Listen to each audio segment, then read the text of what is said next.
নমস্কার, আপনাদের স্বাগত জানাই চ্যানেল রূপা মুখার্জিতে। রাজ্য বাজেট পেশ হওয়ার কথা ছিল 2রা ফেব্রুয়ারি 2026-এ, অর্থাৎ 1লা ফেব্রুয়ারি সেন্ট্রাল বাজেট পেশ হওয়ার ঠিক পরের দিনই। কিন্তু সেই বাজেট পেশ করা পিছিয়ে গেল কয়েকদিনের জন্য। অর্থাৎ যে বাজেট 2রা ফেব্রুয়ারিতে পেশ হওয়ার কথা ছিল তা এখন পেশ হবে 5ই ফেব্রুয়ারি।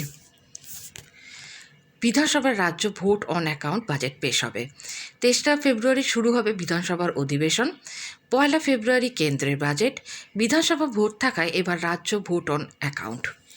সকলেরই আমাদের নজর থাকবে এই রাজ্য সরকারের বাজেটটির দিকে, কেননা মহার্ঘ ভাতা বাড়ে কিনা সেটাও সকলের প্রশ্ন, এবং তারই সাথে সপ্তম পে কমিশন চালু হয় কিনা সেটাও কিন্তু সকলেরই নজর এখন রাজ্য বাজেটের দিকেই রয়েছে। আরও আপডেট নিয়ে আপনাদের কাছে এসে হাজির হব। আমাদের নজর থাকবে এই খবরের দিকে। ধন্যবাদ, নমস্কার।